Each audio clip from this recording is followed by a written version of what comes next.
What is going on, everybody? Dr. Chris Featherstone here for yet another episode of UnSKripted. I'm here with my colleague, my pal, and it's Tuesday night. You know what that means. It's going to be a fun night. Yeah. Here, my guy, Bill Apter. How are you, my man? Hey, I'm really good, and it's great to see you and all the unscripted maniacs out there, brother. I can see them all. Yes. What's your best wrestling imitation?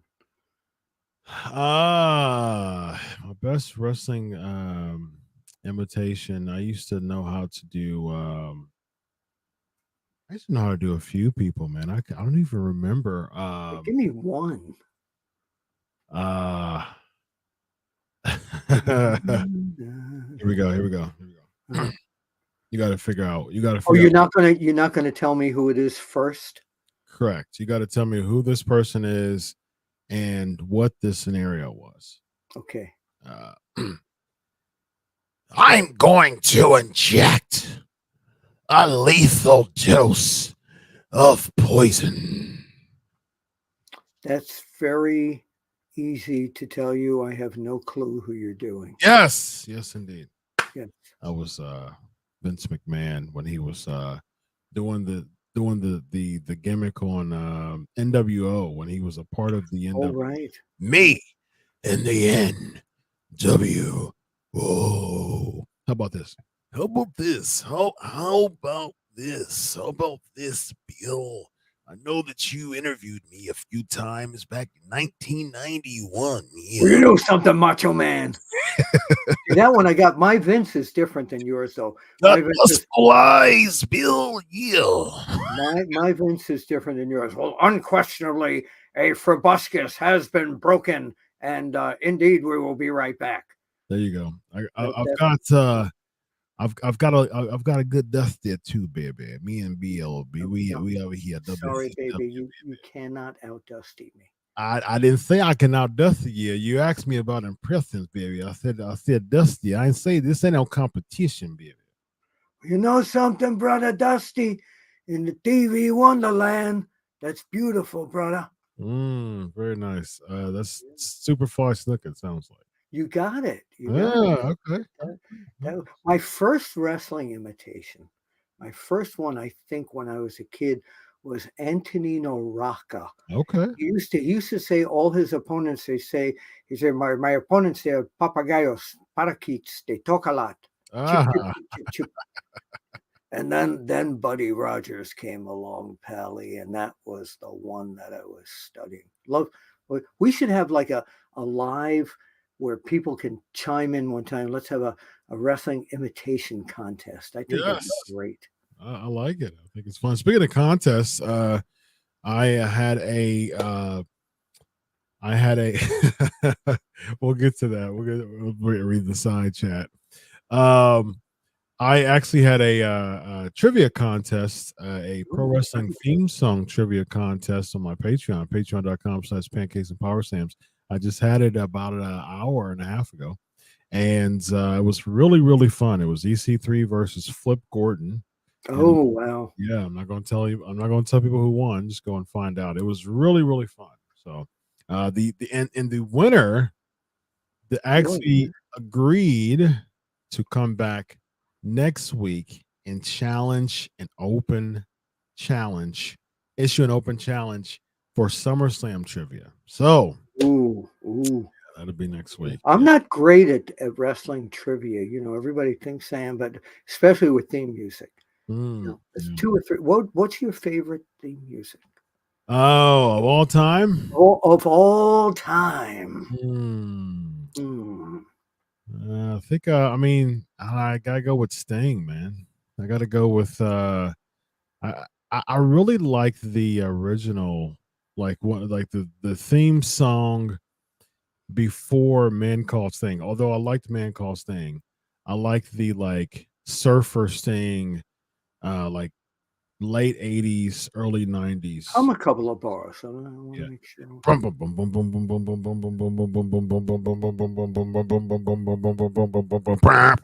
Got it.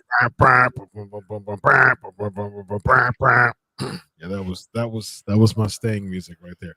My older me was the and I mentioned this on the Time Machine. The older me was let's see if you can get this. I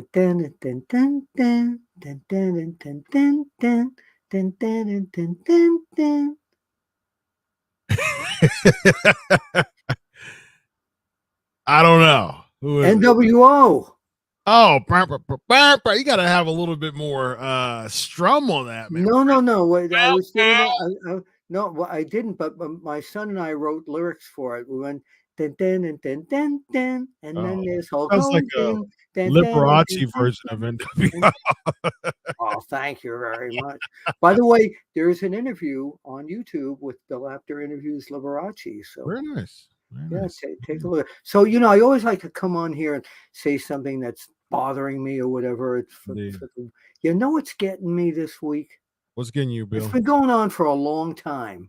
What's that? And you've probably seen it. And it's all across any wrestling that's on TV, even women of wrestling. What's that? The referees are driving me nuts. How because so? they're counting to 3, but that last 3 is not hitting the mat. Have you noticed that? I have not. No. If you watch, you'll see the 1, 2, and it's just, and the guy kicks out at that, or the girl kicks out at the same time. And I have noticed that. Yeah. Okay. More and more where I said that's it. He pinned it. What? It was 3. Come on. Yeah. The 2 3/4 type of gimmick, but they 2 4/4. Yeah, almost. I think Earl Hebner used to do a really good one. Yeah, and he would do the 1, 2, and then lean, and then they would do the kick out. But nowadays it's like 1, 2. We're waiting for you to get the title's changing. Kick out. Yeah, dude. And I think that's a good point. So let's talk about referees, and we're getting some people loading up with some questions. So that's great. So referees. Referees. I'm good friends with a few referees. I think 2 of my closest referee buddies are Marty Elias and Nick Patrick. I'm also cool with Jack Doan. I've interviewed Jimmy Corderas before, and so. The thing is with referees, those are old school referees. I've also interviewed Tommy Young before too. One of my dearest friends. Indeed. Very nice guy. And so here's the deal with referees. Back in the day, it used to be the bump, it used to be the dusty finish. It used to be, I mean, Danny Davis, you know what I mean? Like he became a gimmick and was with Jimmy Hart and the Hart Foundation. Yeah. Why do you think, Marty Elias has told me a lot of the ins and outs when it came to just Vince's view of referees nowadays. Why do you think referees are just like that mystery person in the ring instead of just having that personality that they used to back in the day? Well, a lot of the referees, I remember back in the 70s when I was shooting wrestling, a lot of the referees were told to pretty much, just kind of be invisible. We had sliding referees that Tommy Young was wonderfully notorious for that. He used to slide and practically break our cameras over at ringside, but they never really wanted the third man in the ring to be one of the real personalities. But I think the first time I had seen that really with the bad guy referee was Danny Davis. Oh yeah.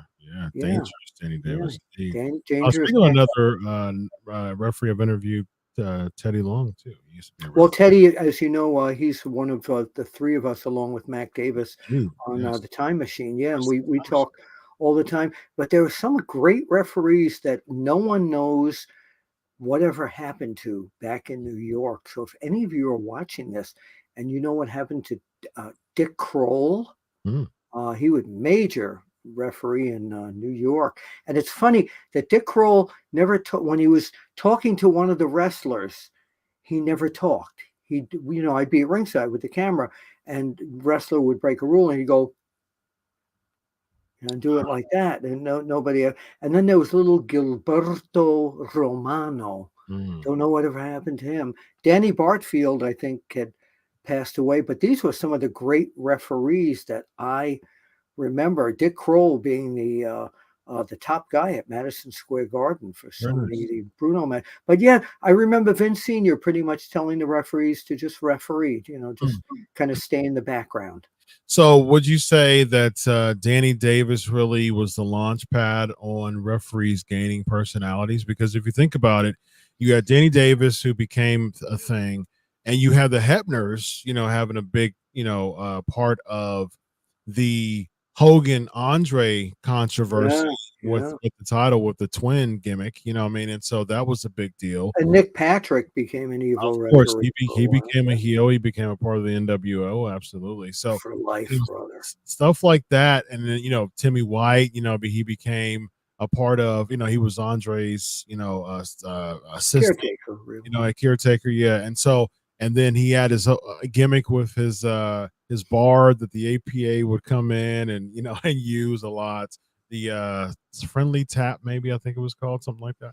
Yeah. And so so there was a lot of wrestlers. Charles Robinson became Little Nate, right? That would you talk about one of the sweetest people in the business, and what an excellent referee he was, and he still is. Yeah, actually. Yeah, but in general, the referees are supposed to be out of the way. And back in the 70s and even in the 80s, they didn't have these headpieces to go into the ring and, hear from the back, tell the guys to go home, it's finish time and all that. They had to do everything pretty much by looking at the clock on the wall at Sunnyside Garden or something like that and figure it all out then. And the referee with the earpieces mostly is for production. Absolutely, yeah. I mean, because if you think about it, if you have to be tight with producing a 3-hour show, the referee is basically being told by the back, okay, it was time to wrap it up because this match only has 12 minutes. The production team in the back is counting the minutes, and then the referee is the one who relays the information to the wrestlers. Yeah. Okay. It's all about TV. Absolutely. That's really what it is. There's a director in the back trying to make everything perfect. Yep. Absolutely. Yep. Yeah. All right. You got any questions? Oh, someone said Bill Alfonso. That's a good one too. Yeah. Oh, Fonzie was a great referee. Like, evil referee at times, good guy. I remember when he first started in Florida, I was there, in Florida, and when he first started. Mhm. And God, he went on to such a great career, and he's great at the conventions. I love seeing him at the conventions, but he's still got the whistle. Yeah, so he still looks great. I interviewed him a few months back and actually chatted with him a few weeks He's ago. never aged. Yeah, he's like, Chris Daddy, how you doing, man? You know? That's good. I would have known that was him. Thank you. Very Yes, good. yes. All right, here we go. You ready to get into these questions? Always. I love hearing from our unscripted Cryptomaniacs. unscriptomaniacs. Yeah, indeed. Let's see here.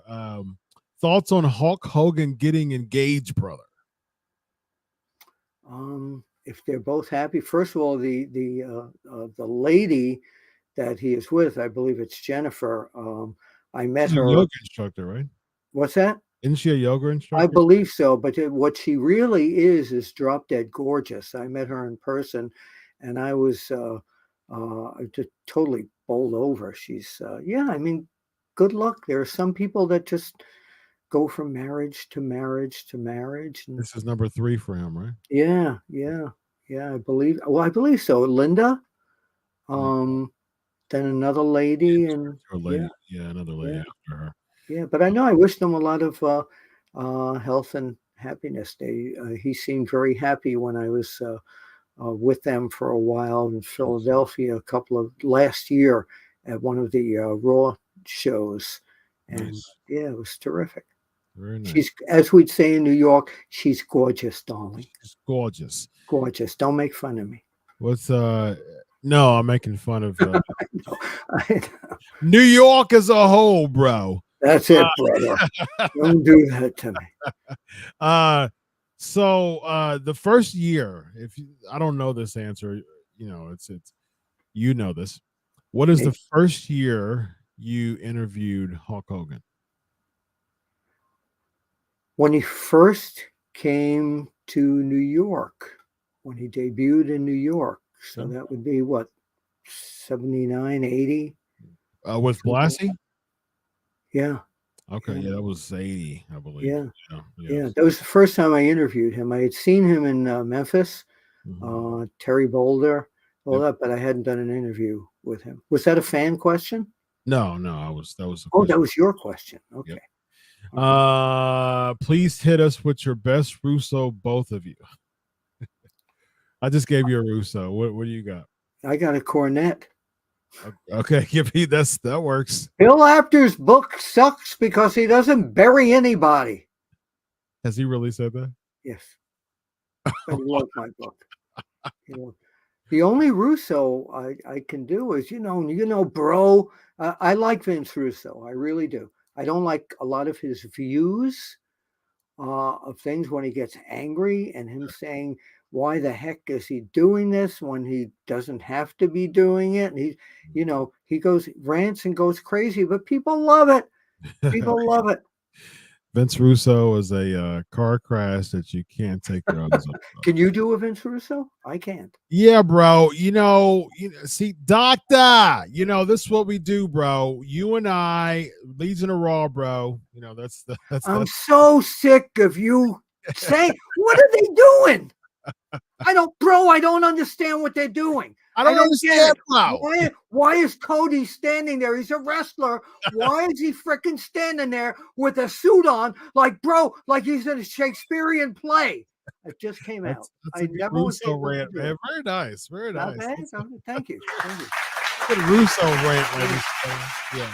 It's interesting because I love this show. I don't know what the people think about it, but I love it. Oh, it gets rave reviews, man. Thank you. My thing is when I was watching as a fan, it's the attitude. I was like, man, what the heck is going on here? Like a lot of time.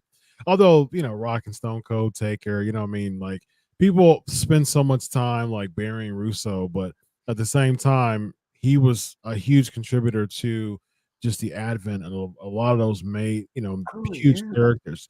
And it's interesting because a lot of times when it comes to personalities, like any type of personality, an actor, a wrestler, anything like that, a lot of people correlate their gimmick with who they are in real life. Yes. And with Vince Russo, it can be far from the opposite. Like, you Oh, know, I know that. He's a very sweet, he's wonderful, an he's a amazing, nice guy. yeah, he's He's a really, really uh, cool dude. he and Cornette ever gonna like that would be Bury the hatchet, bro. bro, that would be something that would be like main freaking event Yeah, somewhere, but very he doesn't true. want to do it, bro. Well, here's the thing, Vince. You know, Vince keeps talking. I mean, because Vince and I, we talk off air a lot.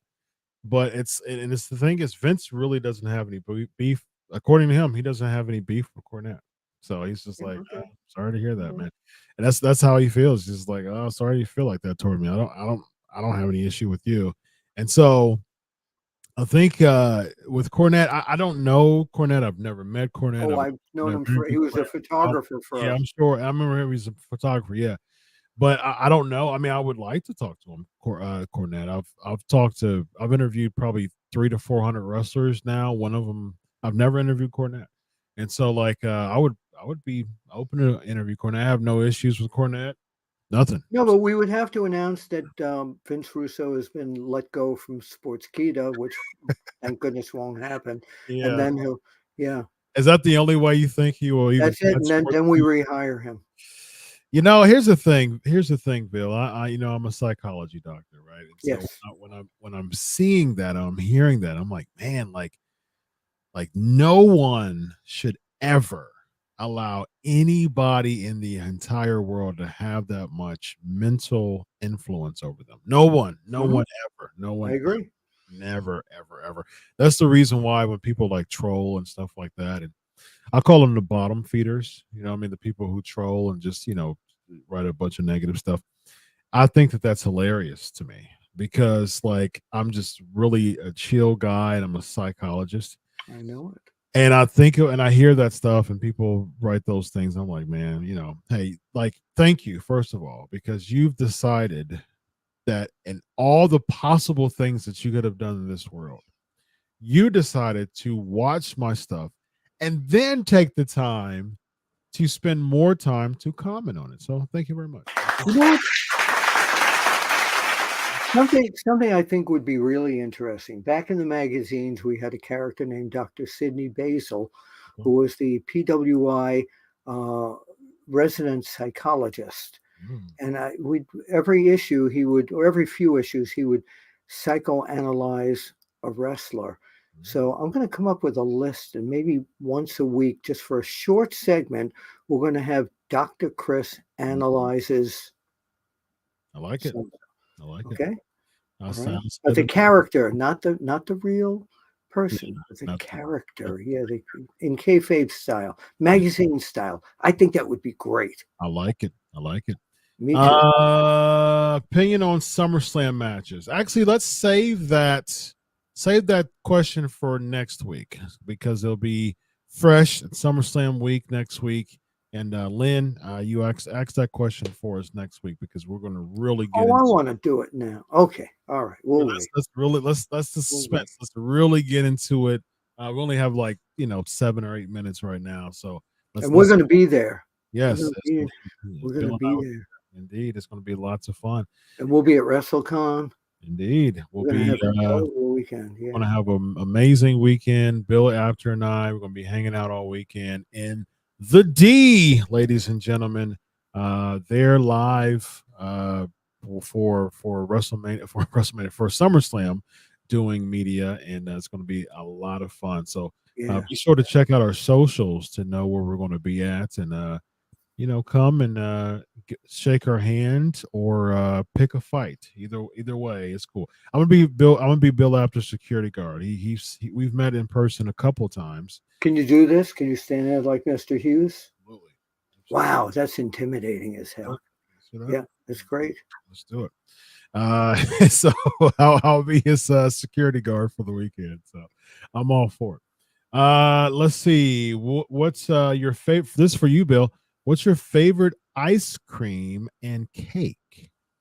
I don't like cake. I'm not a cake eater. I like Entenmann's chocolate donuts. I don't eat a lot of them.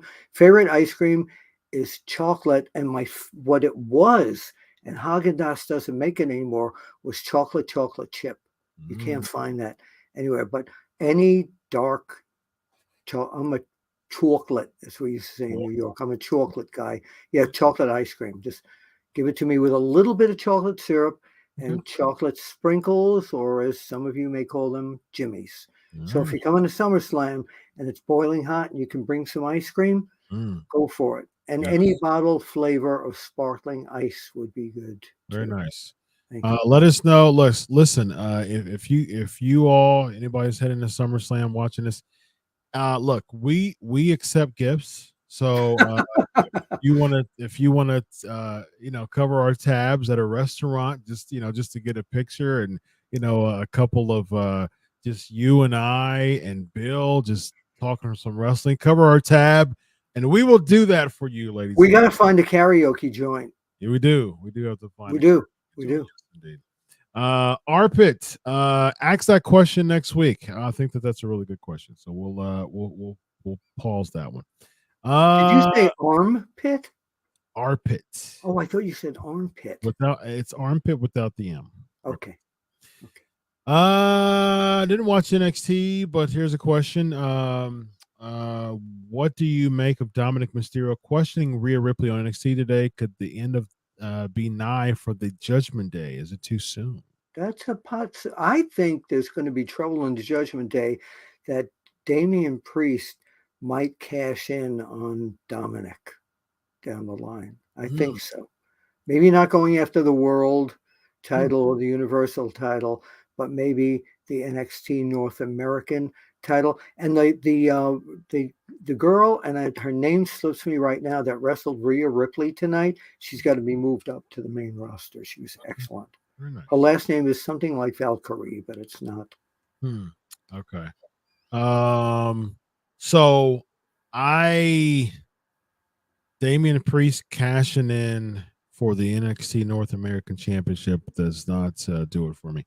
I think that the Money in the Bank, I think that they've diluted. They diluted it last year when Austin Theory unsuccessfully cashed it in for the U.S. Championship. That was horrible. And it's like, why continue to dilute the point of the Money in the Bank briefcase? Like, cash it in for a world championship. If you had a championship, you could cash it in for any championship. Why would you not choose the world championship? Well, think about this. Okay. And I'm going to cheat. Think about this. SummerSlam. Yep. Okay. Jey Uso is getting killed by Roman Reigns. All of a sudden, out of the hospital, here comes Jimmy. Jimmy interferes. Jey wins the title. Damian Priest sees the injured Jey Uso there because he was getting killed until his brother helped him, and cashes in and takes the belt. Now, I've heard of that scenario before. From me. I would not be opposed to that. Okay. But next week. Yeah. Let's save her for next week. Yeah. All right.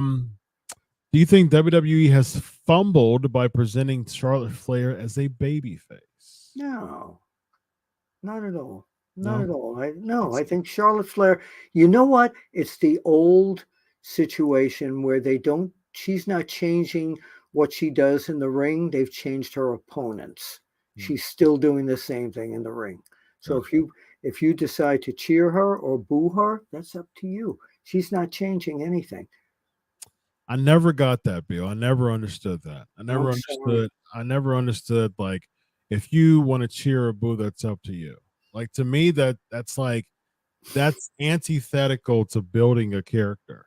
You know what I mean? It's like, of course it's up to you to cheer or boo, but Batman is specifically set. Like, he is made to be a babyface. Now, if someone's like, oh, I don't like Batman, okay, sure, that's up to you. Okay, yeah. But Batman's a babyface, Spider-Man's a babyface, the Joker is a heel. You know what I mean? There you go. Superman is definitely a babyface, right? Two-Face is a heel. The Joker is a heel. So it's like, that is wrestling to me is a comic book come to life. Yeah, but that's too psychologist. Expound on that. Expound on that. What I'm saying is that wrestlers back when I was growing up, when they turned somebody bad good, they would just say, I haven't changed. John Tolis used to tell me this all the time. He says, I never changed anything. They changed my opponents on me. They're making me wrestle guys that you guys say are bad guys, and then they're cheering me. So that makes sense to me.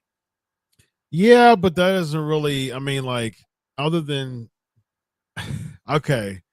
For anyone who's a wrestling fan of anything past 1980, honestly, John Tolos, he was a big name in the 70s, but most people know John Tolos for coaching Kurt Hennig in the WWE. Yeah. Like, that was his. But I'm talking about when he was a wrestler. Yeah, when he was a wrestler. Yeah, I'm familiar when he was a wrestler too, but not a lot of people are. But when it comes to like Hogan completely changed. Like if you think about some of the best turns in pro wrestling history, it wasn't the same character. It was someone who completely changed their character. Hogan, he turned, went completely dark. Yes. Michaels, he's another one. He was a rocker and he became a sexy boy. He wasn't the same person. You know what I mean? Roberts, he was the same type of psychologist,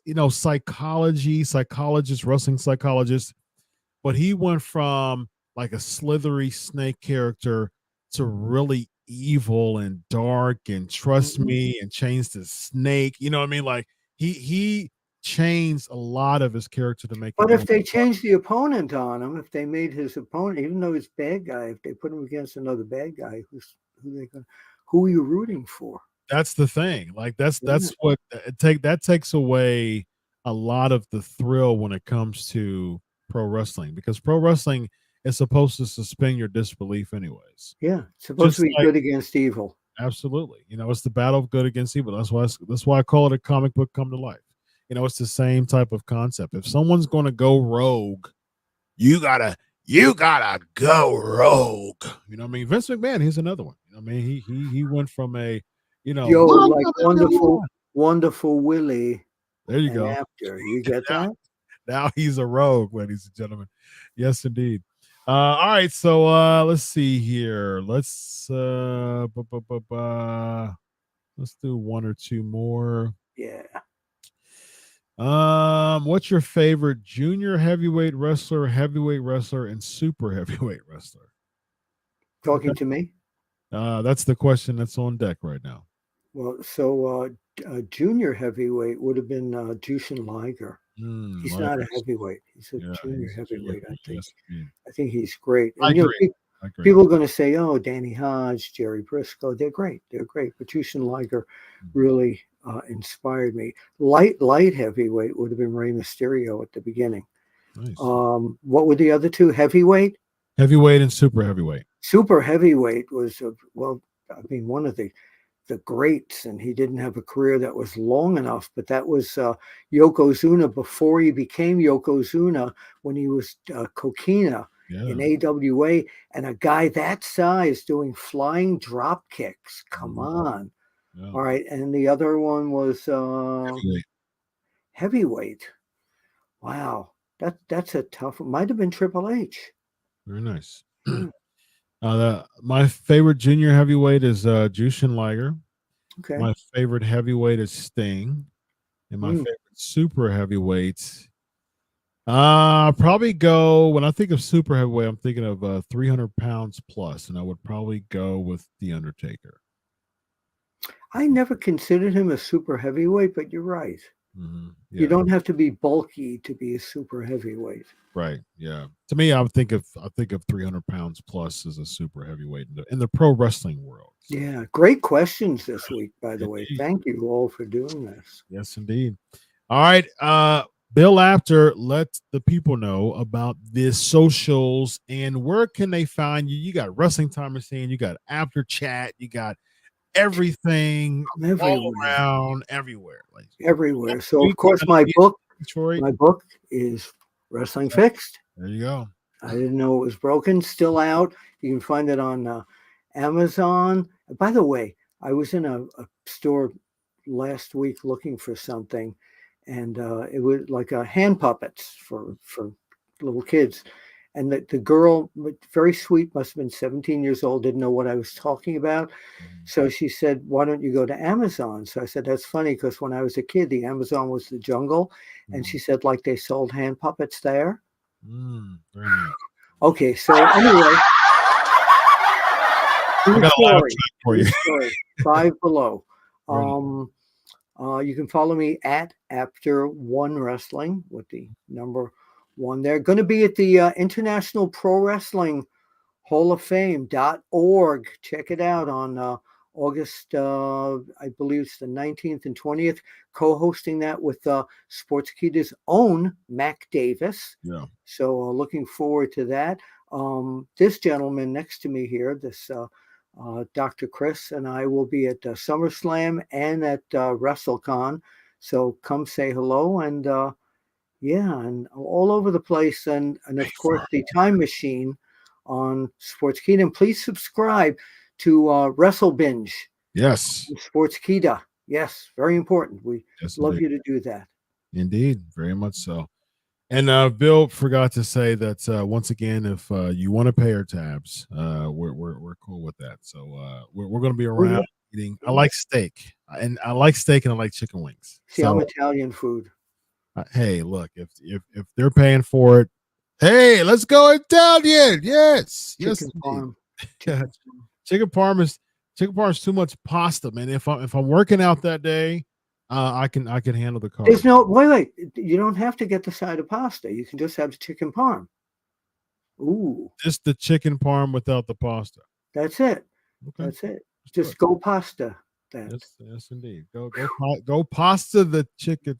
With this hour, that was not too bad. He's got jokes for days, ladies and gentlemen.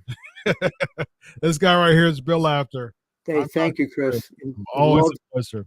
Love Have a good night, everybody. I'm sorry. No, I said love doing this. And also, if any of you know a karaoke joint in downtown Detroit after on Friday night, because Saturday night we're going to be at the press conference. Yes, indeed. So it's going to be a late night, but Friday night I love to do my Barry Manilow stuff. Yes, indeed. He's Tom Jones. Yes, he's not unusual. I'll do the Carlton while you do the. I like Carlton. What is that? He from the Fresh Prince of Bel-Air. Oh, I thought you meant the Charleston. That's not that old. Not the Charleston. The Carlton. He used to do his thing. I got it. This is Chris Featherstone, by the way. Follow him. Where can they find you on Twitter? At Chris Prolific, and go check out Pancakes and Power Slams. About to hop over there now, and also go to patreon.com/pancakes and power slams. You got a fun versus battle between Flip Gordon and EC3, and the winner, who I won't tell you, Will has issued an open challenge to go against anyone for SummerSlam trivia next week. So there's a lot of fun SummerSlam stuff that's going to come next week. We got SummerSlam trivia on my Patreon. On here, we're going to talk SummerSlam. We're going to get everybody ready for that SummerSlam fever, ladies and gentlemen. It's going to be a great week next week. And go to WrestleBand, subscribe there. Go to Sportskeeda Wrestling's YouTube and IG to see more information about the SummerSlam festivities. It's going to be fun. And come on with us. Come on out to Detroit and have some fun with us. So. SummerSlam, WrestleCon, it's going to be a blast. It's going to be a blast, man. This guy right here is Bill Apter. I'm Dr. Chris. Have a good night, everybody. This is UnSKripted. Solo.